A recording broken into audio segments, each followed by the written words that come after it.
All right, everybody, we're back with another reading. I missed yesterday, but it's because we were working on something really important today. Super excited to tell you. We are going to read today from a book that hasn't even been released yet.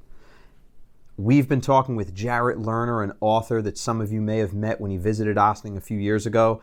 His new book, Knights of the Kids Table, coming out really soon. He's given us the first few chapters to read with you today. And as an added bonus, later this week, he's going to join us for a live chat where you'll be able to ask him questions about being an author and about the book and about any of his other stuff that he's working on. So let's check out Chapter 1 from Knights of the Kids Table. Chapter 1. The boys were bored. From the grassy slope atop which they sat, they had a clear view of the nearby castle. That was where the boys were looking, and each of them looked for reasons of his own.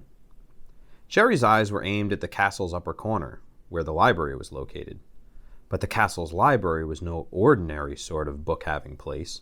The high-ceilinged room held the largest collection of books, manuscripts, and important papers in all of the realm.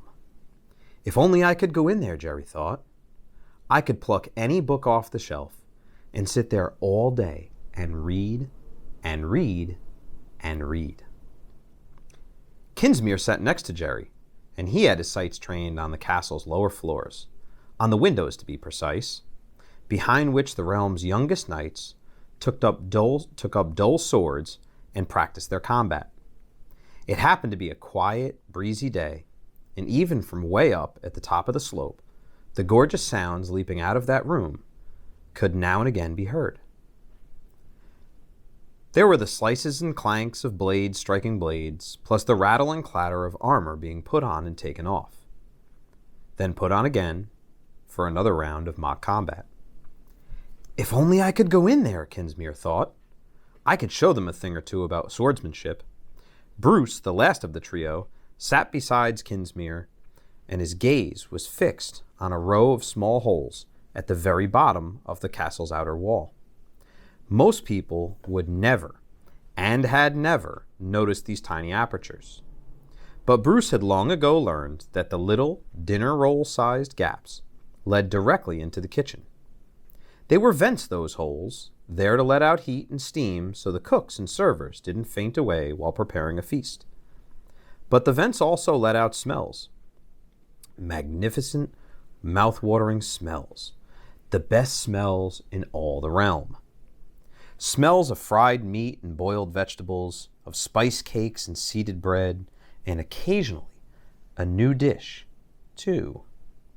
A strange, recently discovered flavor of combination of tastes that the chefs, not to mention a hungry boy for whom the castle's kitchen was off limits, had never before dreamed of.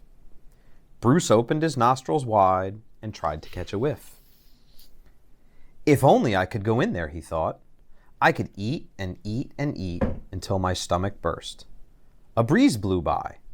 Bruce opened his nostrils even more. Kinsmere turned his head to try and hear those slices and rattles and clanks. And Jerry closed his eyes. He called to mind a passage from the book the boys had studied during their last lesson. It was the tale of a famous knight-to-be. Remembering the words, turning them over in his head, Jerry swapped the young man out for himself. And there he was, Jerry seated atop a magnificent horse, the animal's coat the pure, perfect white of a field of fresh snow.